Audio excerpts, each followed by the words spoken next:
सर्वबृहत Chilika resort रे आरंभ होइछि sea food festival. स्वस्तिक group पक्षरु परिचालित एही रिसोर्ट रे द्वितीय थर लागि एभଳି आयोजन करा जाइछि।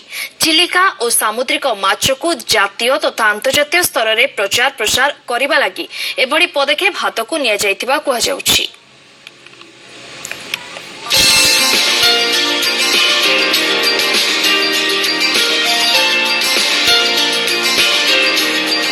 एशियार सर्वबृहत रिसोर्ट भाव परिचित स्वस्तिक चिलिका रिसोर्ट रे आरंभ होइछि सी फूड फेस्टिवल।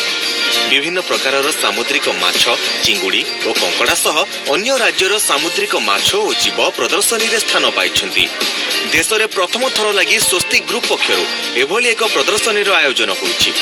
प्रदर्शनी रे ओडिशा समेत विभिन्न राज्यर स्वादिष्ट सामुद्रिक खाद्यर मजा उठाइबे पर्यटक। हमें भी जस्ट एंटर करलु स्वस्तिक चिलिका एंटर करू हमें एते एक्साइटेड कहबार नहीं। एटा हमें फर्स्ट टाइम नहीं, एटा हमर फोर्थ टाइम है।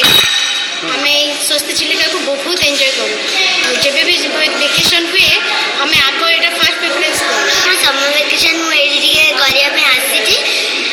मते एडी रो सी फूड सब बेस्ट लागला। वाली चिलिका रिजल्ट मु लेक भी देखी जी। मु चिलिका रिजल्ट आउ बढ़िया लागला। मते सेडी आसी केते एंजॉय करछ? बहुत एंजॉय करलो। पर्यटकों को आकृष्ट करने लगी चिलिका कूल 4 किलोमीटर दूर में ब्रेकफास्ट और लंच करने निमंते स्वतंत्र आइलैंड प्रस्तुत करा जायछि। चिलिका माछ, कंकड़ा और चिंगुड़ी सह यूरोप, स्पेन, थाई, चाइनीज खाद्यर मजा उठाइबे पर्यटक। एथिपाई पर्यटकों को सुहाइला भली दर रखा जायतिबा सूचना दैछन्ति रिसोर्ट कर्तृपक्ष। एभली प्रदर्शनी जोगु पर्यटन स्थलीर विकास सह सामुद्रिक जीवन को सुरक्षा दिगरे वार्ता दिया जाय पारिबो बोली समस्त आशा प्रकाश करिसेंति। मेन मोटो तो होची देखंतु लास्ट टाइम प्रॉन का फेस्टिवल वाज ए सक्सेस। बहुत बड़ा सक्सेस थिला। बहुत डिफरेंट लोक आस्थिले, आपण माने भी आस्थिले, मीडिया भी आस्थिले, बहुत कवरेज भी मिलितला।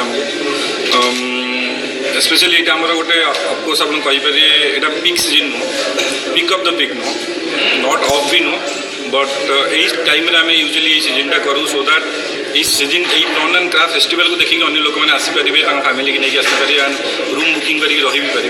जो मैंने लोकल जमी आम अच्छे ब्रह्मपुर गले खलिकोट, खोर्धा, कटक, पुरी, भुवनेश्वर जो मैंने लोकल क्राउड्स रोचते से आखि सामने रखी बहुत सारा आम लोकल डिश भी ये रखीचु जोटा कि से टेस्ट पैलेट सुट भी कर।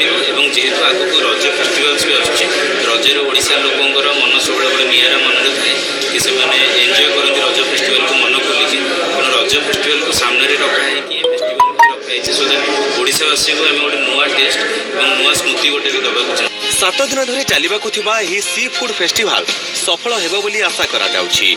ब्रह्मपुर राधाश्याम आचार्य, जी मीडिया।